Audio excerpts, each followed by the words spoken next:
Soundcheck.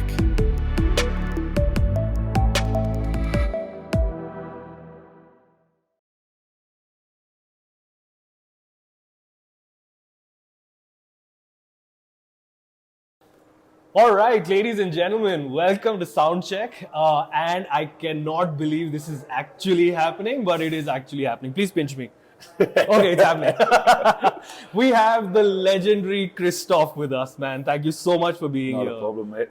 Absolute pleasure. Thank you so much for your time. We really value it. And welcome to India. Welcome to Bangalore. How's it been? How's the tour going? It's been amazing, to be fair. I mean, it's this is the fourth and last and final gig of the weekend, but I mean, the 3 gigs prior to this have been absolutely amazing. I mean, it's nuts down here, and it seems to be growing more and more every time I come back. It seems the clubs are getting a bit busier, and also the clubs are kind of taking note of feedback from DJs who go around the world. You know, like when I first came down, it was very much I was on some decks in the corner of it, more of like a bar than a club. Now you've got proper venues, you've got a proper setup, you're listening to the technical riders when you come down, and everything's just on point.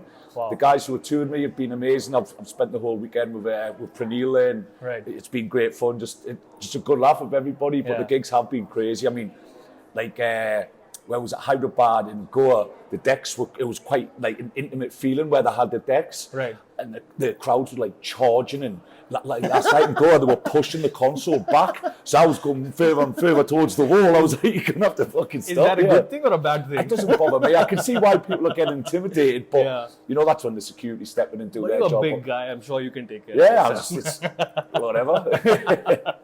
But so good to hear that, so much good feedback about the country, and I mean, we're trying hard, man. Of course, as touring artists, we should give you that feedback as well, because you want the whole of the industry, the whole community to grow together. Do you know what I mean? And it not just be, say, America just stands out ahead of everywhere else, or Europe stands out with everybody. If you can grow the whole world, you know what I mean? It makes it better and more enjoyable for every other touring artist going out there, because they don't get these kind of gigs where they turn up and nothing's in place, or no one knows exactly how it's meant to work and things like that, you know? So, but yeah, it's been amazing so far. Wonderful. And if I were to ask you, what do you think is that unique sort of quality about India that, keeps on bringing you back to this country?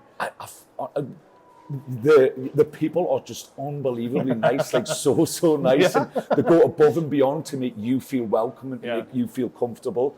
I'll make you meet some of my family members.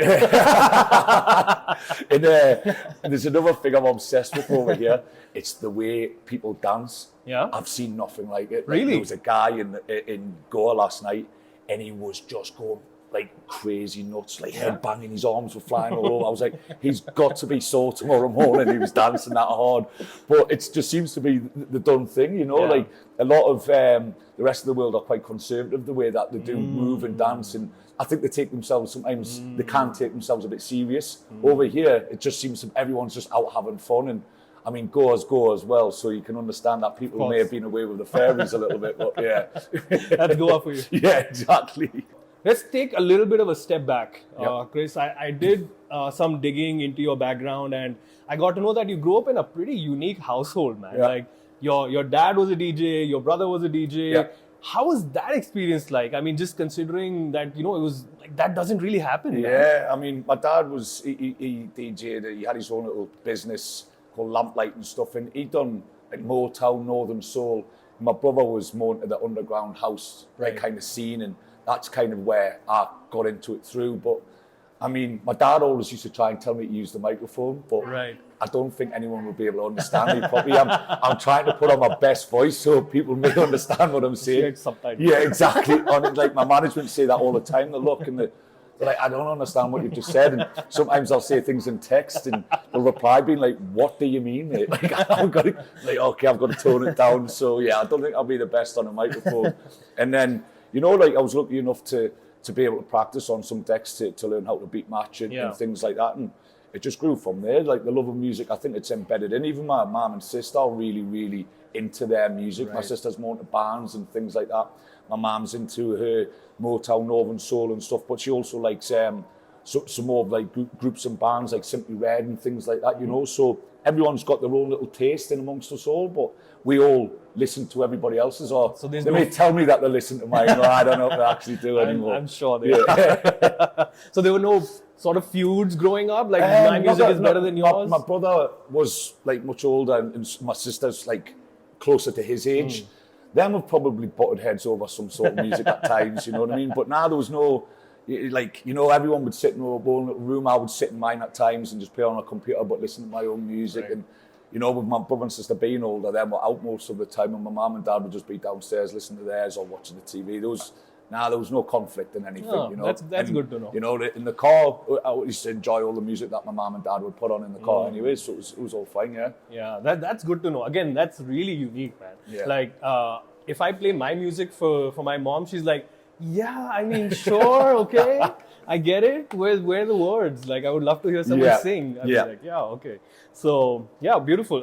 And I also know that you grew up in Newcastle, right? Which is a big football place. That's correct, yeah. Let me make an assumption that you are a football fan. I am, yeah.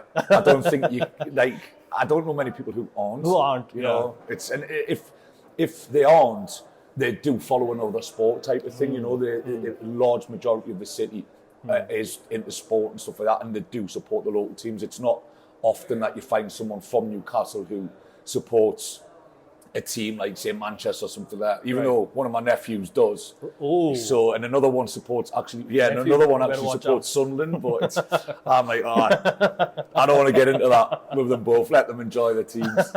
That's fair. One thing that I really, really appreciate about you, man, are your tattoos. Like, damn, that ink is... Wow. Can you just like talk us through them a little bit? Have you had them for a long while? Yeah, I started with this one up here and then just started. And my mum was like, do not get a full sleeve. So I got it tattooed to there. And I was like, it's not a full sleeve because obviously it would have been down to there. And then as I started kind of breaking through in the music scene, I was just starting to get, and she just was just like, okay, like I know this is where you're going to go. She was kind of worried about, you know, going into a profession and them not being into tattoos. And you know, that older generation, that they forget that these now are just part of daily life. Everyone's got them, So, and to be honest with you, I've just went crazy. Like, I've got them all over my legs, on my chest, my back, my sides, everywhere. There isn't much where So do you kind of travel all around and get them done? Or no, is it like there's a guy, a good friend at home, who he actually does the majority of them now. I went from one guy, and he was actually tattooing the one which I've got on my back for, which is in memory of my friend who passed away, and his girlfriend coming and he's tattooing, and them two started having a fight over the top of me, and I was like, I need to move tattoo artists. I cannot sit here in pain and have my tattoo artist fight with his girlfriend. So I moved to another guy, and then he ended up going to jail, and then I went to this third guy, and I've just sat with him, a guy called Matty. So he does them all, you know. He does a little bit of a mate's rate as well, because I go in and see him. And got it. So yeah, but I mean, my grandma used to be obsessed with the idea when I used to get booked over here that the Indian culture would be against my religious tattoos time. And I was like, the world's completely different how it used to be, you know what I mean? People are more accepting and things like that. So, you know, I do get asked a lot by them. Even the security in the airport stop me and ask me about the tattoos and like, we really like them and things like that. That's interesting. So, I mean, India has sort of like a love-hate relationship with tattoos. I remember my grandma actually had like a bunch of them. Right. But that was like more sort of just part of the culture. Sort of moving towards modern times, people have like my parents aren't really too accepting of it. So it's kind of like a generation jump. It's probably how I put it. Like my grandma had them, my parents are against them. I have a few. I don't know about my kids. We'll see. But yeah, thanks so much for sharing that, man. The color, the tattoos are black and white, but the stories are quite colorful. Exactly. All right, great. I want to talk a little bit about your early journey, right? I think that's really sort of the most interesting part about any artist. I mean, of course, everyone has their own unique journey, but that's really, I would say, probably the most challenging phase as well, right? So can you just maybe talk about that a little bit? Like, what were some of the early challenges that you faced, and how did you deal with them? So just actually getting out to play at the very start was always quite difficult, because the promoters in Newcastle, it's more of a student-led city.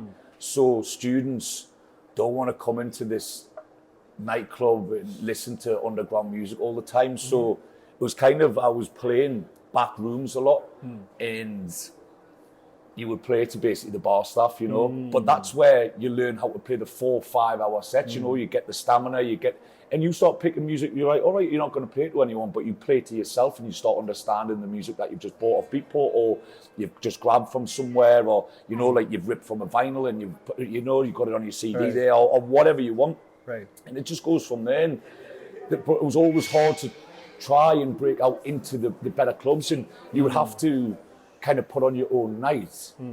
But I was just never ever brave enough really to start promoting my own stuff, and it's very time consuming to promote your own night, and you know, like you try to do other things in your life and spending it promoting things, and you know, having to inject the cash into it to book an artist and be getting taken seriously by an agent, things like that. So that was always difficult. But then once I kind of figured, like, look, you're going to have to learn to produce music in order to break out of the city.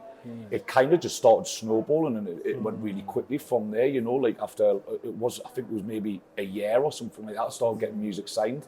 And then from there, it just started, okay, and then agent had picked up on my music, and like, who represents you? I was like, nobody, do you want to sign with me? And then from there, you start getting more national gigs, and then from there, it's international gigs, and it just went so quick from that very point. But yeah, right at the very start, just DJing around Newcastle and trying to get more of the serious gigs and playing the proper nightclubs, I would rather call them.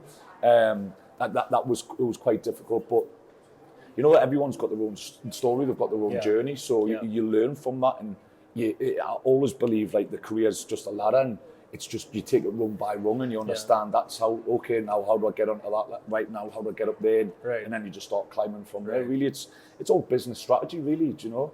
I absolutely agree. So interesting that you said that, right? I mean, I think a lot of artists want to step away from that strategy and business-oriented mindset, but there's really no stepping away from it. Of course, I mean, you know, a lot of these clubs where I was playing were expecting me to step on and play some R&B at one point or some pop music, and I was like, no. And the amount of times that the management would come down and be like, will you play something more commercial? And I was like, no. And they're like, oh, you're going to have to go, and sacked on the spot. It's like, all right, but you know, I believed that I was going to get there and break out. Now, I didn't want people to then look into my history and think, well, hold on a minute, you were playing pop music like 2 weeks ago in Newcastle. Why are we going to take you seriously and book you for a club in London or something like that, you know? So now at the end of the day, mate, if you don't believe in yourself, how are you going to get others to believe in you? And it's just something which always sticks in my head. Yeah, man. Great. That's beautiful, man. Thank you so much for sharing that. Do you still face some of these challenges? Obviously, you have no challenges getting booked now, but like, for example, like, there's just not enough people on the floor, or whoever's there, they're just not filling it. And it's all just a learning curve, you know. And like, there's certain markets of the world where I do a hell of a lot better than I do in others, you know. So at this moment in time, the UK and Europe seem to just have a different sound, and they're not really booking me for what I do and stuff like that. That's fine, you know, because at the end of the day, another thing, music is an art, so it's someone's opinion, so there's never a right or wrong, but also it's fashion.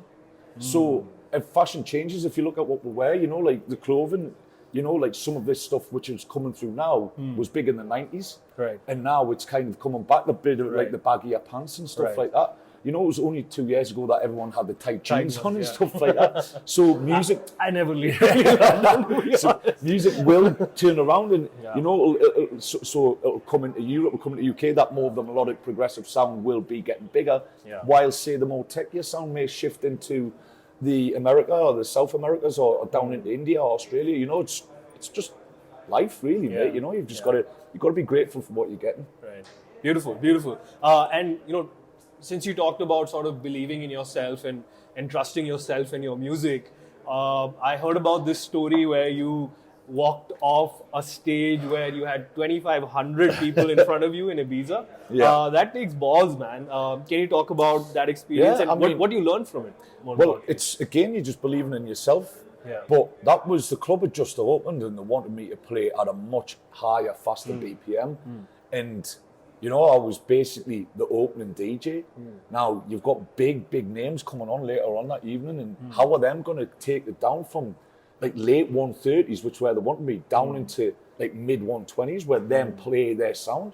And, you know, I don't want to get off on the wrong foot with anybody out there, you know.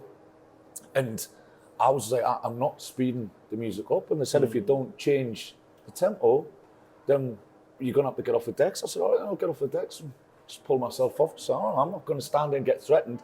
And I said to the manager at the time, I said, like, I understand what you're doing, I understand your policy and stuff like that, but you've got to remember these kids who are just in front of you now are going to leave within an hour because they'd all come from a boat party and went straight there. Right. And I said, but they're going to leave, and then your proper crowd's going to come in, and they're going to be like, what's this music? You know, and it's going to be such a... And I don't want to be part of that. I said, but I'm telling you now, you will book me properly for this club. And next year, he booked me for like headlining slot in the club. So, bro. you know, and I'd seen him, and he actually was saying, like, you know, when you were telling me, I was stood in, I was believing every word that came out your mouth because the self-belief that you had. Right. And I said, look, I know exactly what you're doing. I totally understand it. I just had to remove myself from the situation. I wasn't being rude. Right. He wasn't being rude, but it's just we're both in our positions and we've got to do what's right for us. Right. And I think there's a learning curve there for everyone involved, right? Even some venues, similarly here, some promoters will ask you to do something similar like this, even today, right? Yeah. And on the other hand, there'll be some artists who will go ahead and, you know, do something like that, where there'll be some times where I'm coming into a club, you know, it's 7 p.m., it's 8 p.m., we're already in like a heavy space, we're already at 125, 126. So I think there's a lot of learning involved for everyone in that scenario. Yeah. Great. I also want to talk about where you are currently, right? So, I mean, it's not easy what you're doing. There's obviously a lot of work that goes into it. Yep. So I also want to understand who else sort of works with you and around you, right? It can't just be all you. There's too much to do. To be honest with you, I've got 2 managers working with me, and then just me. That's it. Okay. You know, I've got a guy who helps me out with social media because it's just not me, social media. It's really not. And I bounce ideas like off my girlfriend, off my family, off my friends and things like that. But the rest of it, it's like the writing of the music, the releasing on my label and things like that. And now I'm trying to expand out to take other people's music on. So we've had to get all these contracts drawn up and things like that. But like all the strategies and stuff like that. You do all the label work yourself? Yeah, but we're just trying to get a team around it for that because it's going to be really time consuming. Right. And I haven't got that time, and I just want to be, you know, like more into just writing and playing music. I need some of the workload taken off my shoulders because it's getting me stressed, it's getting me tired. And it's just like, you know, it's just something where I need to start delegating work elsewhere and maybe having a look to bring people on board to say like, look, can you help me with this and help me with that and blah, blah, blah. But I mean, everyone who I'm close with around me does kind of pitch in and help me out, you know, but I've always wanted to know exactly what's going on in my business and I want to know everything. And that's probably a bit of my own downfall, why I'm so tired at times, because everything's still got to run through me type of thing. So maybe I need to pass some autonomy on to other people and be like, look, you can just take that on and, you know.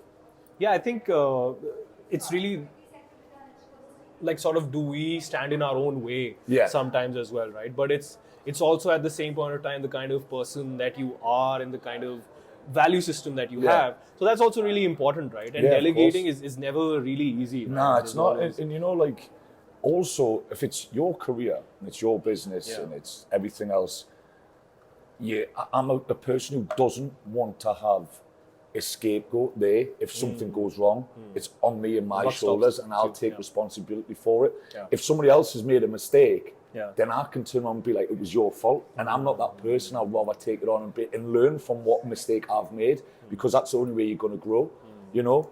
And obviously, if you're giving somebody like work to do or a position to fill and then make the mistake, it's kind of like, oh, well, I've got someone to blame then. I don't want to be that person. So. Interestingly enough, you also talk about how important it is to sort of build your own brand as an artist, right? You're more than just a DJ or just a producer. Yeah.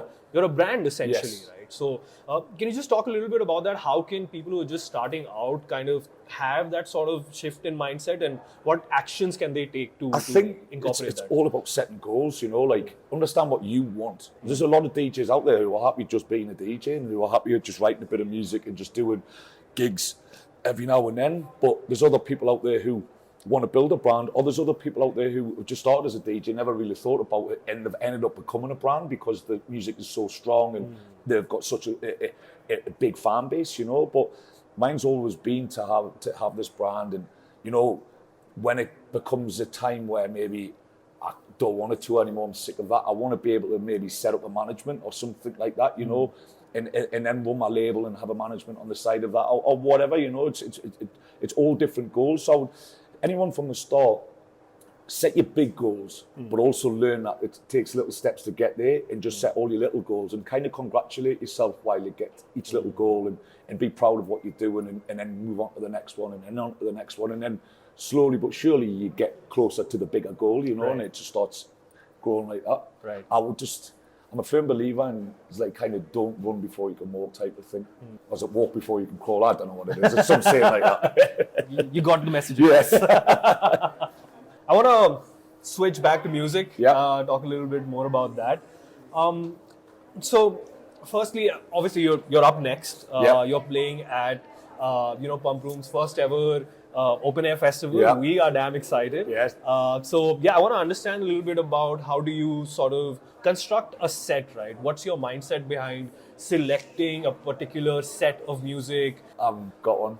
Like, I see Okay, that's it. I see people planning sets, and I do understand why and things like that. But sometimes I just try and get to a venue like that a little bit earlier, just to try and take in the vibe, understand what the crowd's reacting to, and you know, as I say, I totally understand why people plan sets, but I'm someone who would probably stand there, and if I was just right, that's the plan, and then it wasn't working, I would probably panic a little bit, Yeah. rather than just go in and get a feel for what's going on, you know, and just try and select the right music to what's going to work for that crowd, and just go from there. And I feel like once you've kind of got them on side, then you can start like slipping in more of the underground stuff, or something a little bit obscure, or a curveball, as I like to call them, or something which them just won't know, and you try and teach them a little bit more about you, and it seems to work a lot better, you know. I also enjoy the going on and what am I going to play? Yeah, because you still got to play a little bit to yourself as well, Right, you know. And right. if you're going to stand up, then you know what's coming next. You're like, oh god, I'm a bit bored here. Yeah. So yeah. That's really interesting. I just want to double click on it a little bit more. So do you have let's say probably 100 set of tracks that you're touring with, and then you select out of them, or how does it work exactly? I've got like thousands. No, on my I'm USB sure. sticks, but nah, it's just they go into different playlists, you know. So when I've been doing this open till close tour in North America, I did spend a bit of time putting them into different folders, so I can just go into there, and each folder, I don't know, maybe it's got a couple of hundred in each one, and across like 4 or 5 different folders. So, you know, I can go into them, but And sorry, they split up through genres, through. yeah, it's just I put them into times of the night. Okay. You know, so it's like kind of opening up and a bit deeper sound, and maybe some rollers or some Afro stuff, or then some more of a peak out sound, and then like the big tracks, and then the more of the end and stuff, and the you know, then you've got the curveballs, as I say.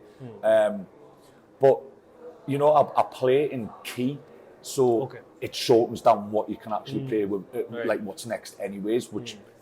It probably sounds that it makes it more difficult, but honestly it makes it easier because, as I say, it shortens your selection down. Right. But I also play on 4 decks, so if I think, right, I want to get to this track there because I know that track's going to work, then you've got to think, how am I going to get there though? Because obviously you're playing keys, so you've got to get to that record. And it makes the journey through a little bit enjoyable for yourself, as I say. Right. Makes sense.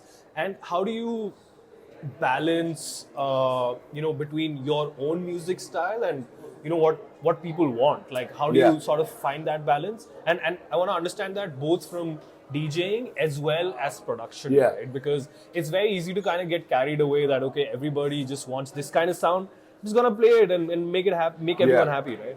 I mean, around the world, as I say, there's a lot of different sounds or little genres or sub-genres even.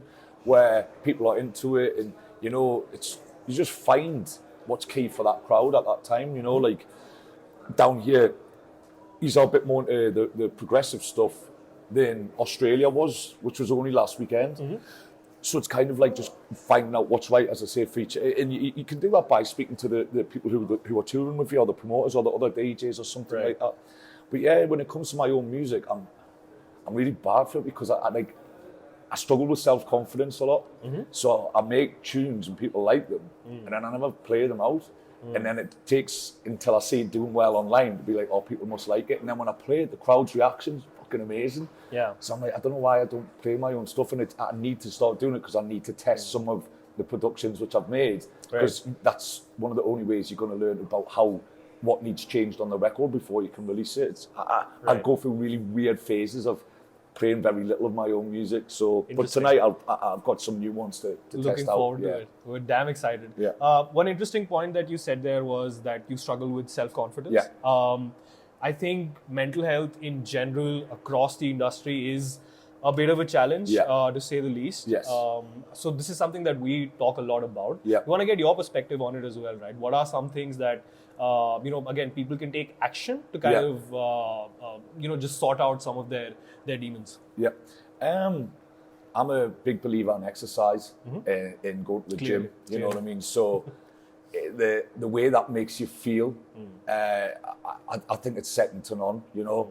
And sometimes when you get into the exercise and just go to the gym, that helps you select better food choices. You know what I mean? Instead of sitting there eating a McDonald's or a pizza all the time. I mean, I've been really bad this weekend on pizzas, and I'm just a sucker for a pizza. Yeah. But you know, it's kind of it helps you eat better, so you'll go in the chickens and you feel healthier. Then you'll start getting better rest, and you're more rested and stuff, because you know, we work obscure hours, we travel at ridiculous times, and we're across the world constantly, so our body's never actually sat into a certain time zone. Right. So you just get taught to sleep when you can. But I've sit with a voice in my head constantly being like, well, you can't sleep through the day because you'll be awake at night, and then you work that night, you know what I mean? And then you're up till 4, 5, 6, 7 in the morning, and then you go back, you quickly get a quick hour, and then you're onto a flight, and then you're traveling all day. Then you get somewhere at say 6 p.m. and then, all right, I need some food. Then I need I can't have too long a sleep, because you kind of get into too deep a sleep before it. Then you just overthink you're having a nap. Then before you know it, you've been up for a day and a half, and all you've been doing is working and traveling, and it's like, you know, exactly sat at a party out your mind or something like that, you know. And I think it's just a lot of self-care needs to be taken on board, and people need to be easier on themselves, and not maybe give themselves such a hard time, and just understand that it's normal to sleep whenever you can. If you just get tired, you know, some people are just naturally good at going to sleep type of thing. But yeah, I can't big up going to the gym and exercise more than anything. That's the key thing. Right. And once you get into a good routine of that, and you ask for at least a hotel with a decent gym, right? You know, it's perfect for when you're on tour. Amazing. I want to talk a little bit about one of your close mates as well. Yeah. Mr. Eric Prydz, I think we're fairly familiar with him, especially in this country, right? Yeah. We are big fans of the legend, but we have a bone to pick with him. He has not been to India for a very, very long time now. Yeah. So we want to get this message across to him through you. Okay. Please, whenever you get a chance, obviously you are a big fan of India. And can you just maybe try to convince him a little bit, man? I'll sing India's praises. I see him in 2 weeks, I think it is. I think we're doing a holo show in Mexico, so I'll big up India for you. No problem, Thank you so much. So yeah, I'll hold you to that. Right, okay. Chris, do you have any goals left to achieve? Man, you've done everything. Yeah, I want to grow the labels some more. I want to be able to bring on new artists and help them start kind of expanding their career and things like that. And I want to start kind of getting residencies places, and say in the summer in Ibiza or something like that, and then start building the Consequence of Society brand into being able to tour that and tour nights of that type of thing. Them are some big goals, definitely. Other than that, just keep on growing as an artist. You know, there's still a long way to go to get where I actually want to be and where I spoke to my dad about reaching and stuff like that. And yeah, that's just what I want to do. Just keep on growing. And you know, like one of the big things is just having my family and friends be able to say like, I'm really proud of you type of thing. And like that's our son or brother, or like that's our friend type of thing, flying the world doing this and meeting people from all around the world. I'm very, very grateful for what I do. I'd love to know that I'm making them proud type of thing, mate. So sweet, man. Thank you so much for sharing that, man. So since you spoke about the label, we at Pumproom are actually planning to launch our own label this year, we actually don't have a lot of labels in this country, surprisingly. Especially not in the melodic space. Yes. So that's something that we plan to start this year. So I have two questions there. Number one, what advice do you have for us? And number two, how do we get you on the label? First one, advice. I mean, just be prepared for hard work. You know, it's not as easy as they say. There's so many like intricate little things about getting it set up, like release dates, getting the music digested into the DSPs, trying to get the DSP support, working with the right distributors, because they'll all tell you, they'll feed you a lie, or we can get your track on Spotify playlist or anything like that. And I mean, Spotify have you by the balls all the time because you've got to do these edits, which ends up butchering a track. If you're looking at a longer, more melodic record, they do tend to be longer, you know, like 7-8 minutes or something like that. Then you've got to ask someone to condense that down to 3.5. Like, it's not meant for 3.5 minutes, you know. So, got to understand all of that. You've got to have the right ear. The A&R's got to be able to understand what the kids are into, what the crowd's are into, what's going to work. You know what I mean? Because you can put out some great music, but it might never connect. Right. And then it's all about the right artwork, about what that's going to look like, the right assets for the social media and things like that. And all of it's just like fucking hell. And it's just, I mean, there'll be a million and one things which I'm forgetting here. As for getting me on the label, let's see what you release, and maybe I'll do a remix or something for you. Whoa! Abhi, you heard that, right? Great. So, just a couple of last questions, and then we'll let you go, Chris. I can't let you go without talking about your your biggest record. Breathe. Of course. Of course, man. Like, it's become a global sensation, right? Why do you think it was such a global hit that really connected with everyone? I think Jem's vocal was unbelievable in it, and I just think it was just right track at the right time, you know. And what happened was we put a video of me playing it in high. The Camels videoed me playing it. I tweeted it, and then before you know it, it had like thousands and thousands of retweets. Ministry of Sound picked up on it. They haven't got in touch, and it just kind of snowballed. And I just think it's got that crossover accessibility. So, you know, it can be used in a nightclub, but it also was used in the local bar, and it was used in hotels, and you know, and people could just resonate and kind of connect well with the vocal. And then I think once COVID came along, it kind of fed into the whole COVID situation, you know. It's just like breathe again and stuff like that. And, but as I say, Jem's vocal, it is amazing. And you know what? I stopped playing it for ages, and then I've just started playing it again on certain gigs. Do we hear it tonight? Let's hope maybe. So. Let's hope so. Probably now that you say it.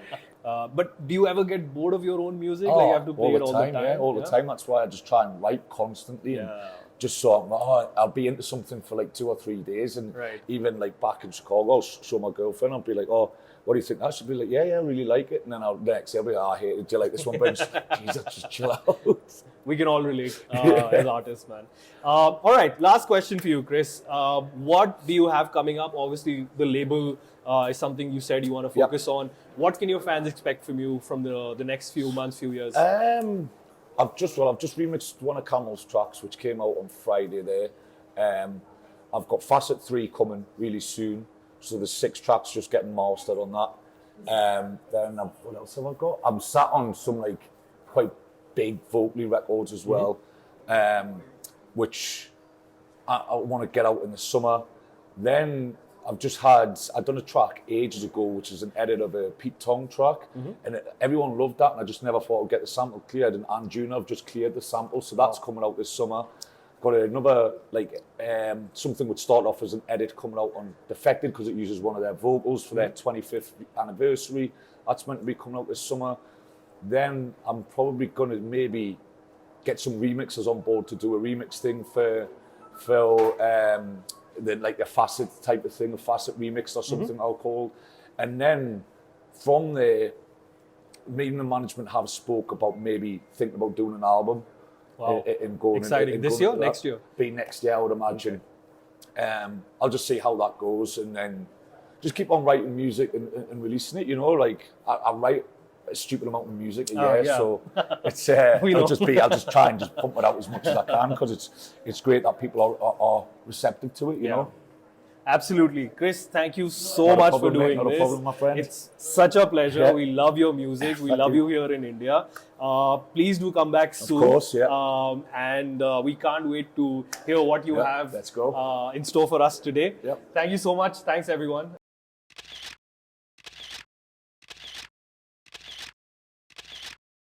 Let's go, man. Thank you very much, mate. Awesome. Fucking sweating, yeah. So good. Good job I put light on that. Yeah, we'll get a picture.